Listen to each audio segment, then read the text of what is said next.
Assalamualaikum warahmatullahi wabarakatuh. Halo semuanya, perkenalkan nama saya Nurhati dengan NPM 24783126 dari kelas TRPL 3D. Dan di video kali ini saya akan membahas tentang networking model, layer-layer TCP atau IP, dan juga memperlihatkan bagaimana web server bekerja menggunakan Cisco Packet Tracker. Nah, materi ini penting untuk memahami bagaimana komputer bisa saling berkomunikasi, bagaimana data bisa terkirim, dan serta bagaimana protokol seperti HTTP memproses sebagai request. Nah, di sini juga kita nanti akan masuk ke praktiknya, dan di sini kita membahas penjelasnya dulu.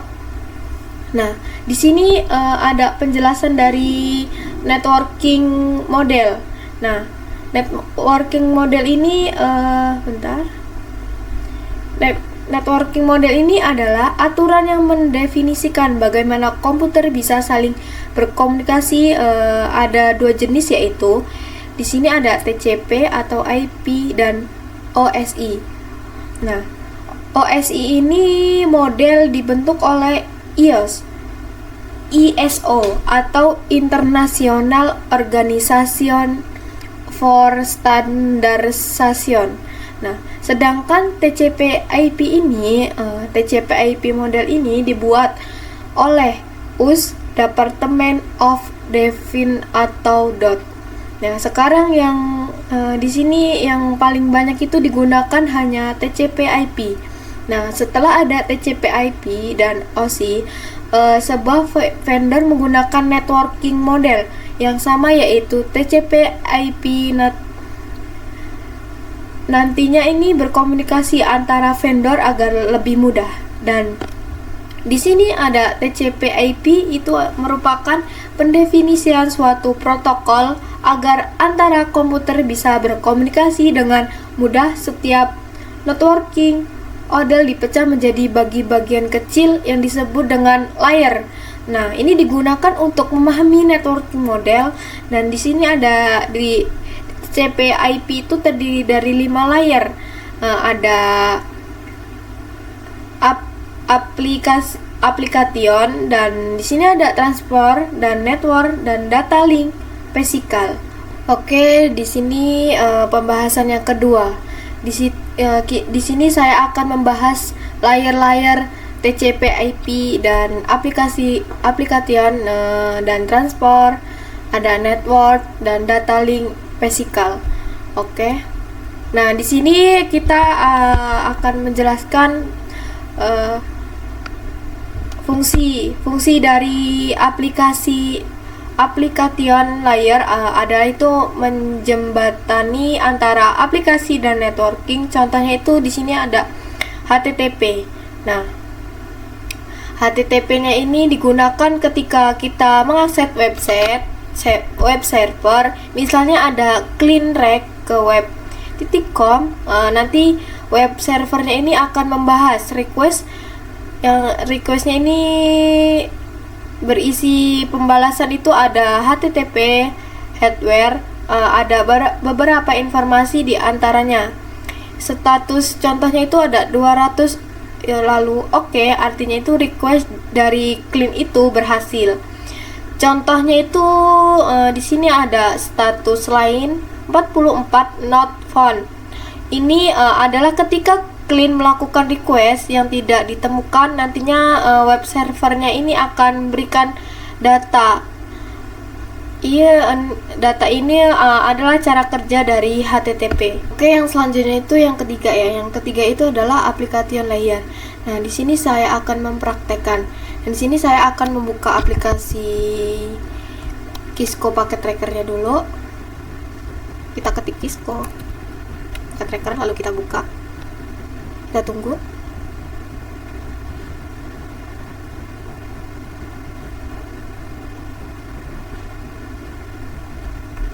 Kita tunggu.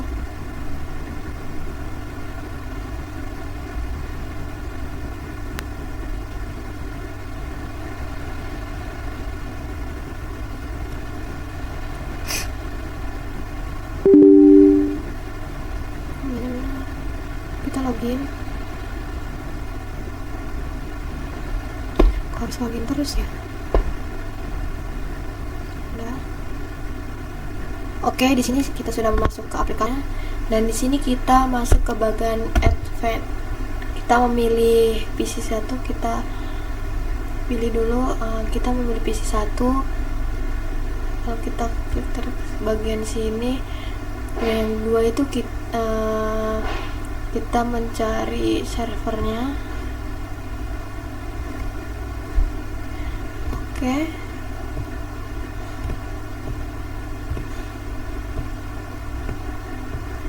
Nah, dan sekarang kita hubungkan PC 1 ke PC 2. PC 1 ke server. Kita menggunakan kabelan. Kita sambungkan dulu.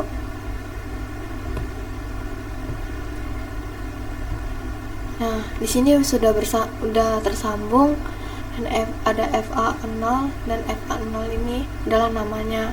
Ini kabelannya ini. Lalu yang pertama itu kita akan melakukan konfigurasi IP address-nya itu ke PC 0.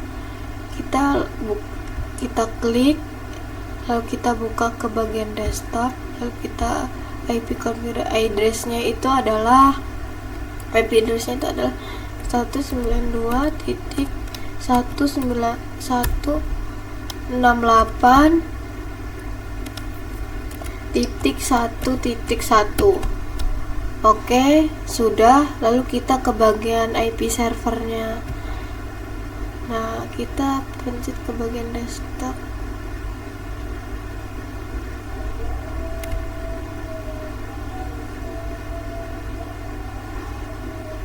Kita ke bagian ini, dan IP-nya itu sama, tapi itu dibagi di belakang itu di 192.168.1.2.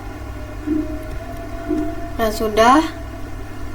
Kemudian kita uji coba dulu menggunakan ping. Itu kita masuk ke bagian PC-nya. Coba kita ping. Kita ping dulu. Ping 1. Oh, kita ke sini ya pingnya. Oke, bentar. Kita buka command prompt-nya, lalu kita ping 192.168.1.2. Nah, lalu kita enter. Dan di sini sudah berhasil kita ping.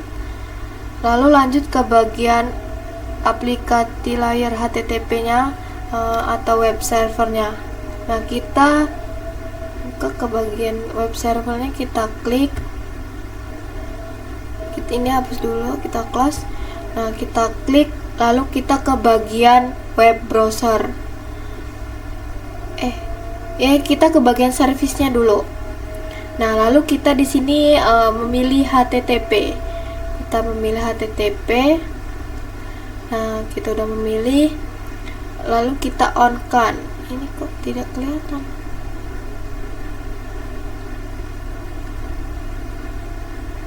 Kok tidak kelihatan ya?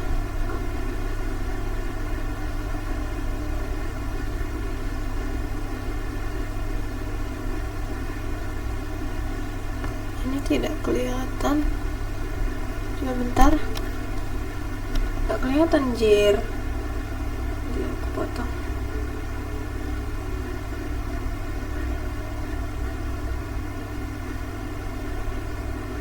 Seperti yang saya janjikan.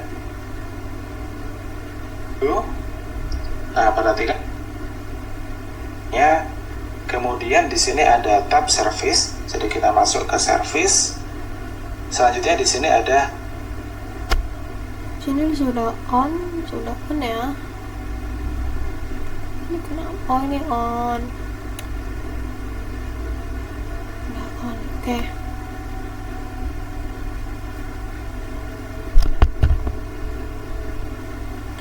Lalu di sini kita memilih HTTP, dan di sini kalau sudah on, lalu kita dan HTTPS-nya juga sudah on ya.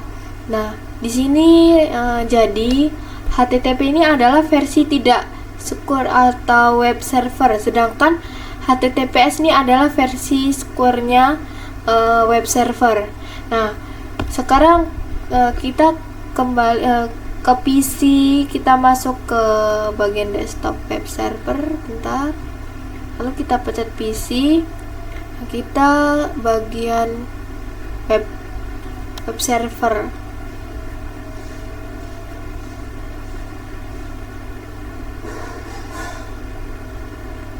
Klik servernya. Lalu kita masukkan caranya itu menggunakan IP servernya 192.168.1.1. lalu kita gunakan Go.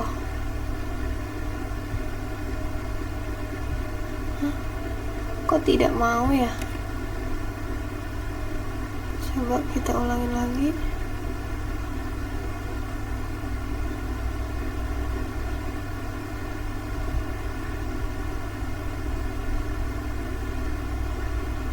Coba bentar.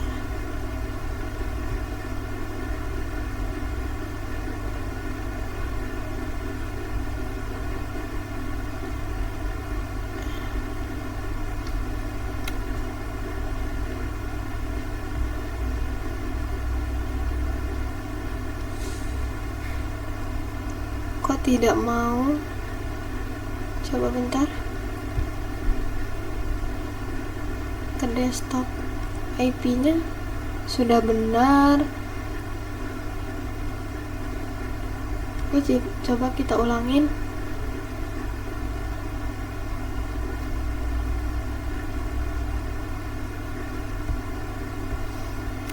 Satu 92.168.1.1.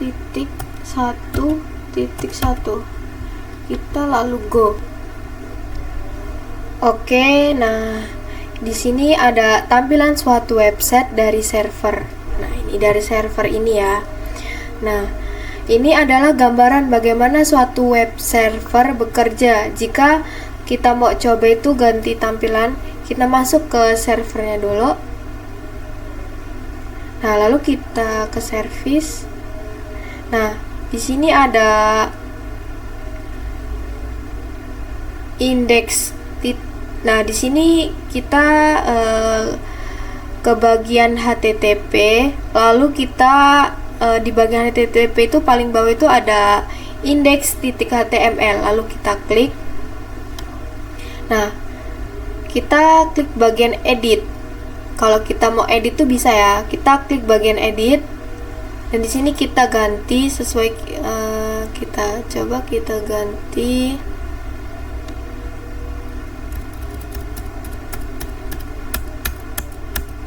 welcome.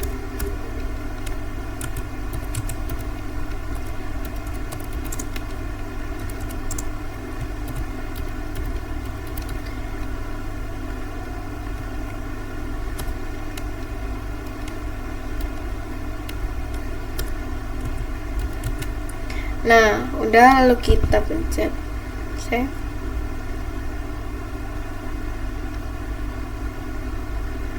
Oh, sudah. Lalu kita kembali ke bagian tadi.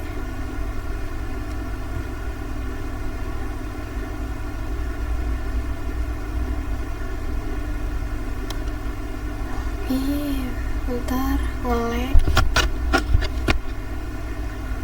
Ke bagian tadi aja. Lalu kita Go aja. Nah, di sini tampilannya itu sudah terganti ya. Nah, lalu sudah sampai di sini aja. Bentar.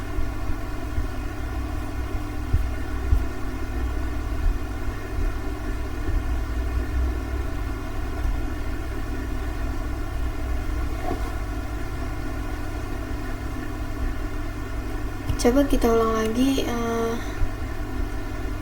Coba sekarang kita edit bagian halaman websitenya, kita klik servernya, lalu di sini ada, kita masukkan bagian ini 192.168.1.1, lalu kita go. Nah, di sini kita udah muncul aplikasi, dan ini kita udah muncul website servernya.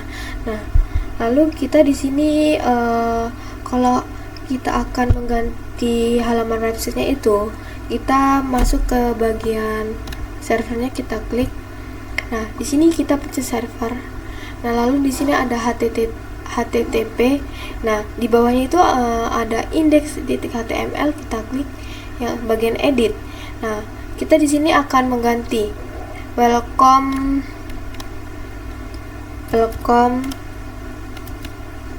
to website server.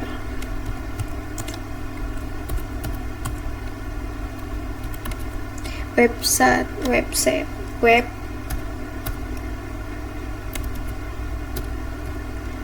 server ya.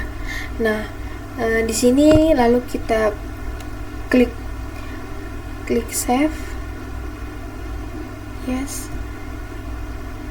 Oke, di sini sudah tergantikan. Lalu kita kembali ke halaman yang tadi. Kita refresh dulu. Kita klik go. Nah, di sini tampilannya sudah berubah sesuai teks yang kita buat. Lalu di sini bagian yang keempat itu saya akan membahas transport layer. Nah, di sini ada transport layer. Nah, transport layer ini fungsinya itu memberikan servis ke aplikasi layer. Nah, di sini ada dua yang sering digunakan, TCP dan UTP. Nah, dari TCP itu ada error dan sekarang kita akan mempelajari cara kerjanya. Nah, misalkan ada klien minta rek ke website. Nah, ini menggunakan HTTP. Kemudian web server ini akan merespon, dan responnya itu pada transfer layernya itu akan menambahkan TCP hardware. Nah, tapi bisa saja responnya ini diberikan web servernya itu hilang dan tidak sampai ke klien. Nah, biasanya itu nanti ke klien itu akan melakukan request ulang. Nanti web servernya ini akan mengirimkan ulang untuk memastikan data benar terkirim dengan baik. Di sini video yang kelima itu network layer. Nah, di network layer ini di network layer ini hanya ada satu, yaitu IP yang bisa digunakan. Nah, di IP menyediakan dua fitur, yaitu addressing dan routing. Di sini ada dua versi IP, yaitu ada 4 dan 6. Tetapi kita akan fokus ke IP versi 4. Nah, fitur addressing ini adalah memberi nama komputer di jaringan komputer yang nantinya akan digunakan untuk berkomunikasi. Nah, routing ini cara kerjanya itu mirip seperti kantor pos. Misalnya kita ingin mengirim surat ke dua teman, untuk teman A dan teman B. Nah, di sini kita akan menaruh surat ke kotak surat, dan petugas akan membawanya ke kantor pos. Nah, di sini dan di sana itu surat kita akan diolah untuk tujuannya jalan untuk mencapai teman A dan teman B. Nah, di sini kita menentukan jalur tercepat untuk sampai ke tujuan. Ini adalah ibaratnya routing. Dari ilustrasi ini sudah menggambarkan router. Dan di video selanjutnya itu yang keenam. Nah, selanjutnya di sini saya akan membahas data link dan physical layer. Nah, physical layer adalah mendefinisikan cabling pada suatu jaringan komputer. Misalnya kita ada PC1 dan PC2. Nah, di sini akan mendefinisikan penghubung antara komputer, biasanya itu menggunakan kabel UTP. Nah, data link untuk mendefinisikan protokol yang dibutuhkan pada physical layer, salah satu fitur itu adalah FCF, Frame Cat Sequence. Untuk mendeteksi error jika di dalam jaringan komputer data link. Nah, mendeteksi error itu, maka data link ini bekerja sama dengan transport layer untuk Markov error. Oke, yang selanjutnya itu saya akan menjelaskan yang ketujuh ya. Yang ketujuh itu adalah encapsulation dan decapsulation. Nah, encapsulation ini adalah membungkus suatu data dengan beberapa hardware. Kita mempunyai punya satu data yang ada di application layer. Nah, lalu di sini akan diarahkan ke transport layer untuk menambahkan TCP hardware, lanjut ke network layer untuk ditambahkan ke IP hardware, lanjut ke data link, dan ada hardware dan trailer. Nah, lalu di sini untuk data trailer ini untuk belakangnya itu 192.168.1.1. Nah, di physical akan berbentuk bit 1010, selanjutnya akan dikirim ke receiver. Nah, di sini receiver di encapsulationnya itu akan menjadi binar nantinya. Receiver ini akan melakukan yang namanya decapsulation dari komputer, hanya akan menerima data saja.